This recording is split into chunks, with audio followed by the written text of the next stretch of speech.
너는 내 하나님 여호와께서 명령한 대로 내 부모를 공경하라. 그리하면 내 하나님 여호와가 내게 준 땅에서 내 생명이 길고 복을 누리리라. 아멘. 아멘. 혹시 지난주 설교 제목 기억나십니까? 어제 저녁에 뭐 먹었는지도 기억이 안 나는데 지난주 설교의 제목은 자녀를 축복하는 방법이었습니다. 그리고 오늘의 제목은 자녀가 축복받는 방법. 자녀를 누가 축복해요?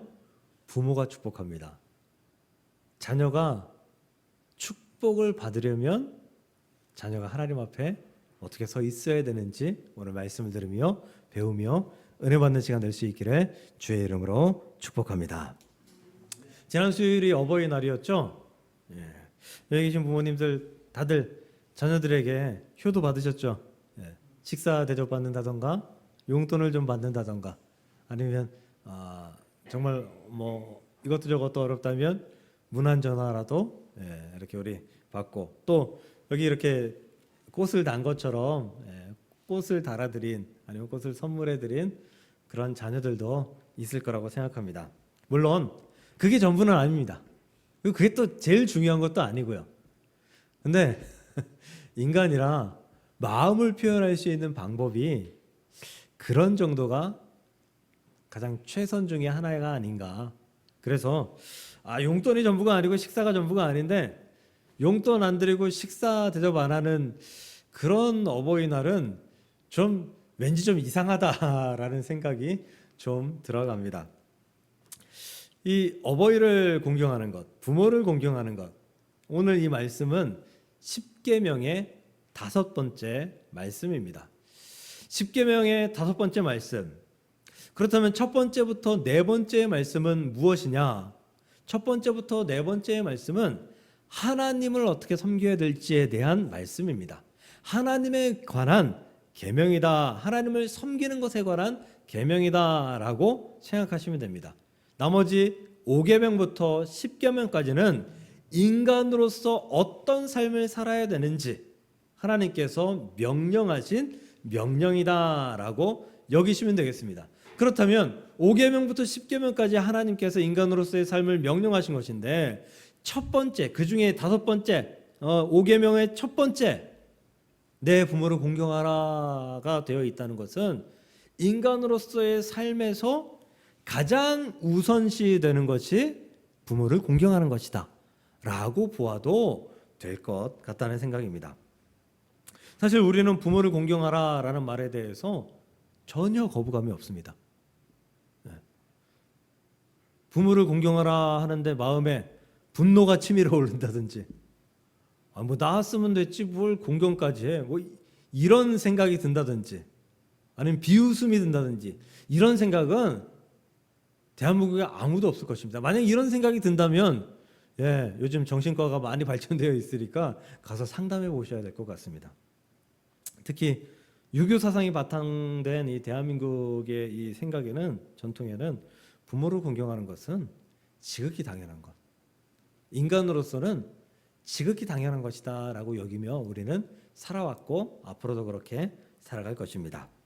오늘 이 지극히 당연한 부모를 공경하라 이 말씀을 들으며 하나님의 은혜가 어디에 있는지 찾을 수 있고 누릴 수 있는 저와 여러분들 될 수 있기를 주의 이름으로 축복합니다. 사실 말씀의 내용은 다 전했습니다. 부모를 공경하십시오. 이것으로 끝내도 될 것 같습니다. 그런데 그렇게 끝나면 또 목사님께서 설교를 준비를 안 하셨다든지 게으르다든지 이런 말이 나올 수 있는 가능성이 있기에 제가 준비한 말씀을 전합니다. 말씀을 준비하면서 한글 참 재밌다 라는 생각을 했어요. 한글 참 재밌다. 이 영어도 그런지 모르겠어요. 다른 나라 언어들도 그런지 모르겠어요. 뭐 그 초성, 중성, 종성 요거 하나만 바꿔서 낱말의 뜻이 확 바뀌는 이 단어들이 꽤 되더라고요. 그 중에 하나가 오늘 말씀하고 있는 부모를 공경하라 공경입니다. 공경은 이제 존중하는, 존경하는 마음으로 섬기는 것을 공경이라고 이야기하죠. 근데 이 공경에서 마지막 받침 이응을 기억으로 바꾸면 공격이 됩니다. 그렇죠? 근데 공경하고 공격은 너무나 많은 차이가 나요. 특히 부모가 주어가 되면 부모를 공경하는 것과 부모를 공격하는 것은 완전 정반대의 말, 정반대의 뜻이 됩니다. 근데 굳이 부모를 공격한다라는 말을 우리가 사용하지 않습니다. 그건 말도 되지 않는 그런 말입니다. 그런데 우리는 그러한 행동, 그러한 삶을 사는 사람들을 간혹 봅니다. 특히 뉴스에서 폐륜에 대한 범죄들을 우리는 생각보다 꽤 많이 봐요. 그렇죠? 부모를 살해했다던가, 부모를 둔기로 내려쳤다던가, 이런 뉴스를 정말 보지 말아야 되는데 정말 생각보다 너무도 많이 본다라는 거예요. 이건 부모를 공경하는 것이 아니라 공격한 것입니다. 성경에도 이런 인간이 등장합니다. 누가복음 15장의 탕자의 비유에 보면 그 탕자 두 번째 아들이 이런 경우입니다.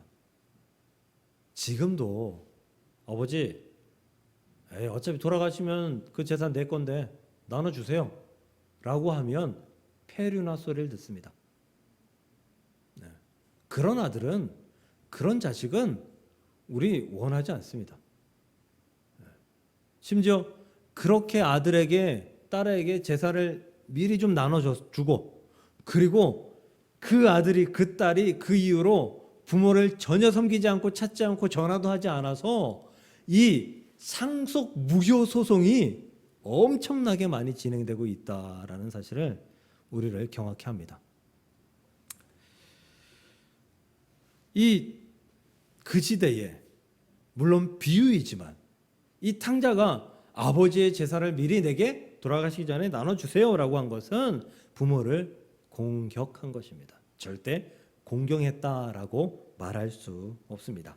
이런 부모를 향한 공격은 우리의 전통에도 있습니다. 공격과 전통이라는 게 이게 어울리는 말인가요?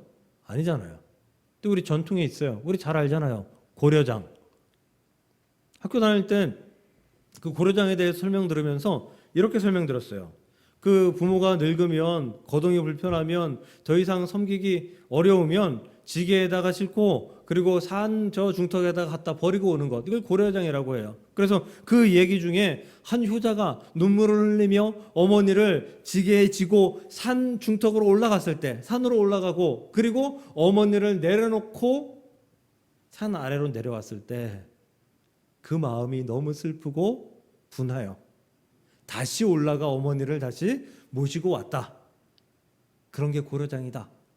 이런 설명을 우리는 들으면서 자랐습니다. 물론 먹을 것이 없기 때문에 그랬다고 합니다. 근데 먹을 것이 없다고 해도, 먹을 것이 아무리 없다고 해도 부모를 사지로 내모는 것은 전통이라고 할 수 없습니다. 합리적인 제도라고 결코 말할 수 없습니다. 고려장은 살기 위함이라는 핑계를 댄 대신 자신들의 범죄, 자신들의 공격을 싹 미화시키고 감춰버린 그러한 것이 고려장입니다. 그런데 유대 나라에도, 이스라엘에도 이것 비슷한 제도가 있었어요. 그 제도의 이름은 고르반입니다. 고르반. 마가복음 7장 11절입니다. 너희는 이르되 사람이 아버지에게나 어머니에게나 말하기를 내가 드려 유익하게 할 것이 고르반 곧 하나님께 드림이 되었다고 하기만 하면 그만이라 하고. 이게 말이 좀 어렵죠. 무슨 얘기냐 하면 내가 어머니 아버지한테 드려야 되는 것이 있는데 그것을 내가 고르반이라고 선언하고 하나님한테 드렸으면 그것으로 땡 끝이다, 이 얘기예요. 유대인들에게는 부모를 섬겨야 될 의무가 있었습니다. 왜? 오늘 말씀대로 10계명의 5번째의 계명에 들어가 있으니까 무조건 섬겨야 됩니다. 이것을 섬기지 않으면 믿음을 지키지 않는 것입니다. 하지만 이 믿음을 지키고 부모를 섬기는 것에 부담을 느낀 이 유대인들은 자신들을 합리화하기 위한 제도를 이 고르반이라는 제도로 만들었다라는 것이죠. 고르반이라는 뜻은 하나님께 드림이 되었다라는 뜻입니다. 특히 고르반은 바리새인들이 많이 행했던 제도예요. 그래서 부모를 섬기는 데에는 물질이 많이 드니까 그보다 훨씬 적은 물질로 하나님께 헌금하고 드렸다. 그래서 나는 의무를 다했다. 하나님의 계명을 지켰다라고 자기 위안하는 그런 모습이 고르반이었다라는 것입니다. 이것은 부모를 공경하는 것이 아니라 공격하는 것입니다. 당시엔 더 이상 이 노인들이 더 이상 경제 활동을 할 수가 없었어요. 지금도 뭐 거의 마찬가지죠. 그런데 지금은 저축이라는 제도가 있잖아요. 연금이라는 제도가 있잖아요. 그래도 살 수 있는 분들이 꽤 있어요, 지금은. 근데 당시에는 자식들의 도움 없이 살 수 있는 사람이 거의 없었습니다. 많지 않았습니다. 대부분은 자식의 도움을 받아야만 살 수 있었다라는 거죠. 그런데 자녀들은 이 고르반이라는 제도를 이용해서 이 부모를 업신여기고 공격하고 버린 것입니다.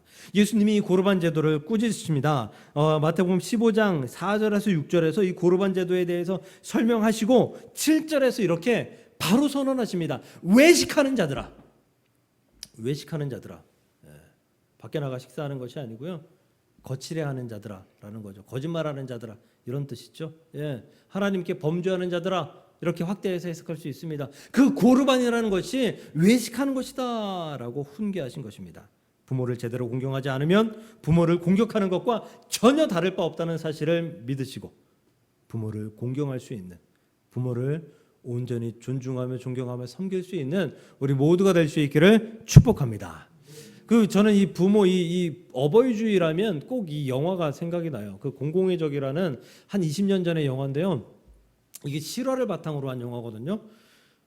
어느 날 그 노 부부가 둔기인지 아니면 칼인지로 인해서 난자하게 살해되어서 발견이 됩니다. 강남에서. 이 부부는 굉장히 부유한 부유층이었습니다. 이 부부가 이 살해됐는데 결론적으로 이 살해범은 범죄자는 이 범인은 아들이었어요. 아들.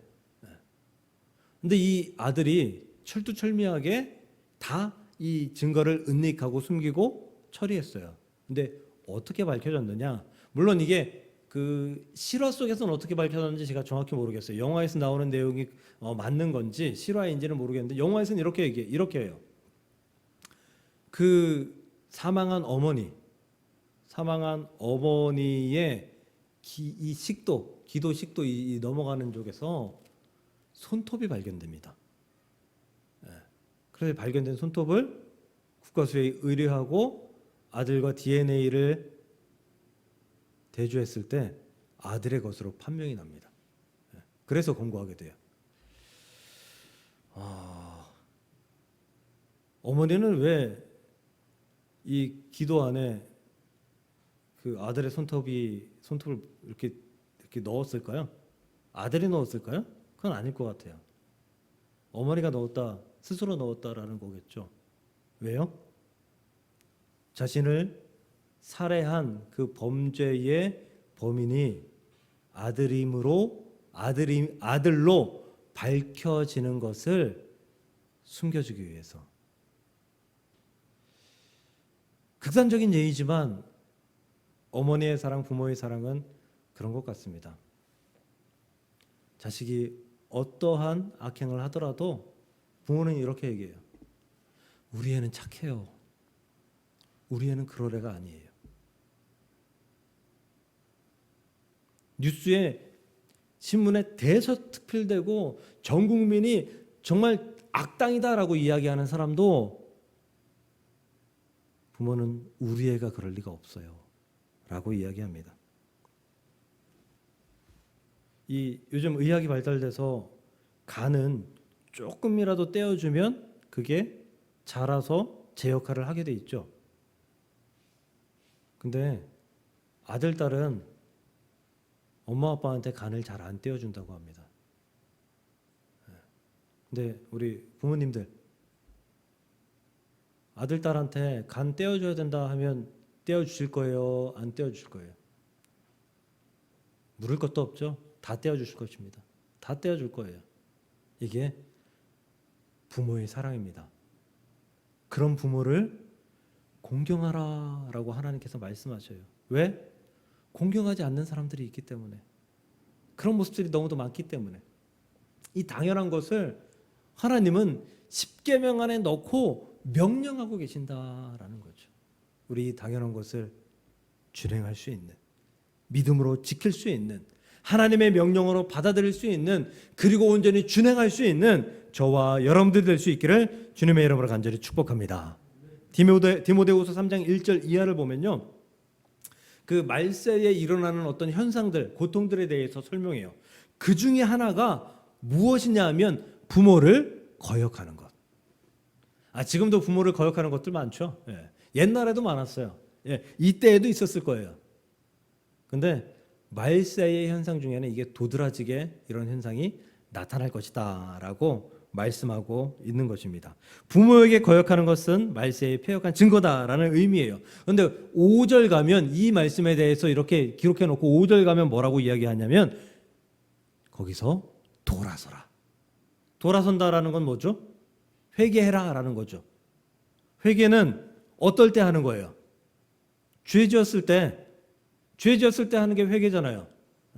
장난하고 회개하나요? 죄 지었을 때 회개하는 거예요. 그렇다면 다시 말하면 이 말세의 현상들, 부모를 거역하는 것은 뭐예요? 죄라는 의미예요. 죄. 부모를 거역하는 것은 죄예요. 죄에서 돌이켜라. 부모를 거역하는 죄에서 돌이켜야 된다라고 말씀하고 있죠. 창세기 9장 21절 이하를 보면요, 노아가 이 포도주를 먹고 이제 발효된 포도주를 이제 먹게 된 거죠. 우연히 먹었을 거예요. 먹고 이제 취하게 되어서 바닥에 눕게 된 거죠. 당시에는 이 우리가 입는 이 속옷, 속옷이 없었기 때문에 이제 속에 있는 옷도 그냥 이렇게 입고 겉에 것도 겉옷도 한번 이렇게 두르고 이렇게 그냥 입었잖아요. 그러니까 이게 술 취한 사람이 벌러덩 누워서 옷이 이렇게 풀어진 거죠. 하체가 드러났다라고 표현을 하죠. 이것을 노아의 아들 함이 봅니다. 그리고 셈과 야벳에게 가서 아버지가 하체를 드러내놓고 저렇게 주무시고 계신다. 이게 무슨 꼴이냐? 흉을 봐요. 그리고 셈과 야벳은 이 이불 같은 것을 가지고 덮을 것을 가지고 들어가서 이제 뒷걸음으로, 하체를 보지 않고 뒷걸음으로 들어가서 조용히 덮어드리고 나왔다. 근데 그 결과가 어떤 줄 아세요? 함의 아들 가나안에게 저주가 임합니다. 그냥 함도 아니에요. 함의 아들 가나안, 그리고 그 가나안의 후손, 저주가 임합니다. 셈과 야벳에게는요, 하나님의 축복이 함께합니다. 아버지의 수치를 드러내는 것, 드러내게 하는 것, 감추는 것, 여기서도 죄의 갈림길이 된다라는 거죠. 그 수치를, 부모의 수치를 드러나게 하는 것, 이건 역시 죄다, 이건 역시 심판받을 일이다라고 말씀하고 있는 거예요. 부모의 수치를 보면 감추어드리고 이해해드리고 용서해드리는 것이 축복의 방법이다라고 말씀하는 것입니다. 사랑하는 성도 여러분, 하나님은 이 당연한 부모 공경을 축복의 도구로 사용하신다라고 말씀하신 거예요. 당연히 공경해야 되는 것, 그거 당연한 거 너 하면 내가 축복할게. 내가 축복할게. 그러니 너는 이 당연한 것을 계속해서 해주면 좋겠다라고 말씀하신 것이죠. 그러므로 사랑하는 성도 여러분, 이 당연한 하나님의 축복을 누릴 수 있는 우리 모두가 될 수 있기를 주님의 이름으로 간절히 축원을 드립니다. 여기 계신 자녀분들, 혹시 부모님이 계신 분들, 혹시 여러분들 그 휴대폰 없는 분 없잖아요. 휴대폰에 아버지 어머니 사진 얼마나 있어요? 많은 분도 있겠죠. 근데 대부분은 별로 없어요. 없어요. 또 핑계 대죠. 우리 엄마 아빠는 사진 찍는 거 안 좋아하세요. 늘 그렇게 말씀하세요. 이제 쭈글쭈글하고 이제 흰머리고 이제 허리도 굽고 젊을 때도 하는 사진 안 찍는다. 아니에요. 사진 찍는 거 싫어하시긴 하지만 아들 딸이 찍자 하면 좋아하세요. 안 그래요? 선생님들? 아들 딸이 사진 찍자 그러면 좋아요. 독사진 찍으라니까 싫어하는 거지. 아들 딸이 우리 같이 찍어요 그러면은 좋아요. 그 아들 사진 나한테 남잖아요. 좋아요. 별거 아니라는 거죠. 부모에게 효도하는 게 별거 아니라는 거예요. 아무 일도 아닌데 우리는 충분히 효도할 수 있다는 거죠. 근데 자녀들 사진은요? 우리 허준석 집사님 아들 사진 많죠? 부모님 사진도 많죠? 예. 근데 이건 당연해요. 당연해. 내리사랑이니까요. 내리사랑이니까. 아들을 더 사랑하는, 그리고 아들에게 더 많은 표현을 하는 이게 당연해요. 근데 이게 이 내리사랑이 우리한테 탁 가슴으로 깨달아지는 두 번의 순간이 있어요. 그게 언제냐? 첫 번째는 부모가 되었을 때. 그냥 이 존재만으로 내가 사랑할 수 있는 게 있구나. 내게 잘해주는 게 아니라 그냥 그 있는 존재 그것만으로 내가 사랑하고 내가 기뻐하고 내가 행복해할 수 있는 그런 존재가 있구나 라는 것을 그때 깨달아요. 아이를 키우면서. 두 번째, 부모님이 돌아가셨을 때. 그때는 늦죠. 우리는 그 내리사랑을, 부모님의 내리사랑을 기억해야 됩니다. 어려운 일 아니에요. 사진 한 번 같이 찍어드리고, 바쁜 이 세상에서 일주일에 한 달에 한 번, 뭐 몇 달에 한 번 시간 내서 함께 식사해드리고, 그냥 막 떠들고 놀라는 거 아니에요. 그냥 찾아가서 같이 옆에서 TV 보고 같이 울고 같이 웃고 그러다가 대화 없이 그냥 와도 그게 효도가 된다라는 거죠. 제가 작년에 저희 친구가 아버지가 돌아가셔가지고 이제 용인에 문상을 간 적이 있어요. 주중에 용인에. 예. 근데 오늘 출석을 못했네요. 우리 홍 집사님, 홍성진 집사님, 이기쁨 집사님, 네. 그 아이들을 장인어른 장모님께서 돌봐주고 계셨거든요. 낮에는. 네. 근데 거기가 판교예요. 용인 가다가 판교는 조금 돌아가면 돼요. 네. 제가 왜 문득 그냥 그런 생각이 들었어요. 그냥 가다가 점심 식사 한 끼 사드리고 가면 좋겠다 라는 생각이 그냥 문득 들어서 전화를 드리고 판교를 찾아가서 식사 한 끼 사드리고 갔어요. 뭐 거나한 거 사드린 거 아니에요. 용돈 드리고 오지도 않았어요. 뭐 소고기 사드리고 등심 사드리고 아니에요. 뭐 드시고 싶으세요? 그랬어요. 갈비탕 드시고 싶다 그래서 그냥 갈비탕 한 그릇. 그거 만 얼마 안 하잖아요. 얼마 안 하잖아요. 그거 사드렸어요. 근데 얼마 전까지도 장인어른이 그날 사준 갈비탕이 참 맛있었다. 이걸 얼마 전까지도 하셨어요. 물론 갈비탕 또 사내라 이야기도 하겠지만 그냥 그 음식 하나가, 그냥 그 사건 하나가 스쳐 지나가는 사건이 아니라 가슴속에 머릿속에 탁 남는 사건이 됐다라는 거죠.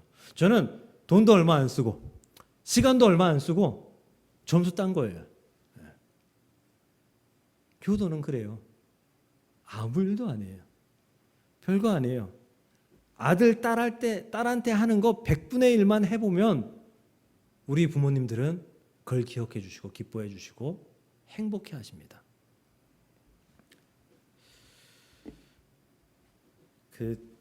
여러분들 혹시 뭐 주식이나 뭐 코인이나 이런 거 투자하세요?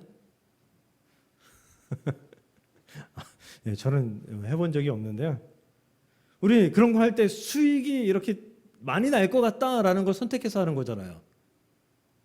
이건 내가 투자해서 손해 날 가능성이 있는데 이런 데 투자하는 사람 없을걸요? 그런 사람은 없을 거예요. 반드시 내가 돈을 벌 거야, 더 많은 걸 얻을 거야 라고 하는데 투자하잖아요. 아들, 딸한테 투자하는 건요, 손해 나는 투자입니다. 그거 이득 보는 사람 단 한 사람도 없습니다. 손해 나는 투자예요. 근데 부모님한테 하는 투자는요, 그거 엄청난 흑자입니다. 우리 부모님한테 용돈 드려보세요. 지금은 뭐 잘 쓰시지만 이제 세대가 좀 바뀌어서 이전의 세대들은요, 용돈 드리면, 지금은 통장으로 드리지만 직접 드리면 이거 받으셔가지고 주머니에 넣고 못 쓰세요. 다른 거 쓰시고 이거는 못 쓰세요. 네. 또 드리면 또 거기 또 넣고 못 쓰세요. 나중에 한참 지나서 또 찾아가면 거기 있던 거, 내가 드린 거 그거 빼서 또 주세요, 용돈이라고. 부모님들은 그래요. 대부분 다 그래요. 그래서 그 꼬쟁이 이렇게 들어가지고 그 안에 있는 그 비밀 포켓, 그 비밀 주머니에서 꺼내서 그 다 큰 아들, 딸한테 내어주는 그런 분이 우리 부모님이다라는 것입니다. 명절에 집에 내려가면 어때요? 이거 가져가라, 저거 가져가라, 이거 싸가라, 더 필요한 거 없냐? 왜 그거 없냐? 돈은 안 필요하냐? 아유, 그만 됐다고. 아유, 이제 그만 가져가도 된다고. 가져가면 먹다가 썩어가지고 못 먹는다고. 그래도 어떻게든 조금이라도 더 싸주시기 위해서 애쓰시는 분이 우리 부모님이십니다. 이보다 더 좋은 투자가 어디 있겠습니까? 근데 이 투자의 수익률은 하나님께서 또 보장해 주신다라고 말씀하십니다. 그것이 오늘의 말씀입니다. 오늘 말씀, 너는 내 하나님 여호와께서 명령하신 대로 내 부모를 공경하라. 그리하면 내 하나님 여호와가 내게 준 땅에서 내 생명이 길고 복을 누리리라. 할렐루야. 생명이 길고 축복받으리라. 이거는 세상 모든 사람이 원하는 축복이에요. 오래 살고 그리고 많은 것을 가지고 사는 것을 싫어하는 사람은 단 한 사람도 없을 것입니다.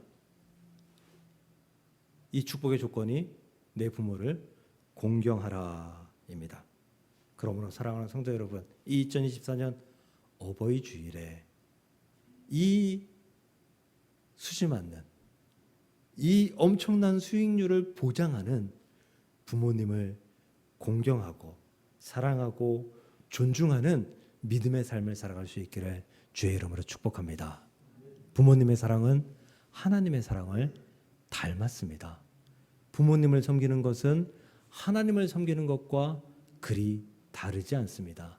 우리 그렇게 하나님을 섬기고 부모님을 섬기며 우리 함께 하나님의 명령을 준행하며 이 땅에서 누리는 축복들을 누려가며 살아갈 수 있는 하나님의 백성들이 될 수 있기를 주님의 이름으로 간절히 축원을 드립니다.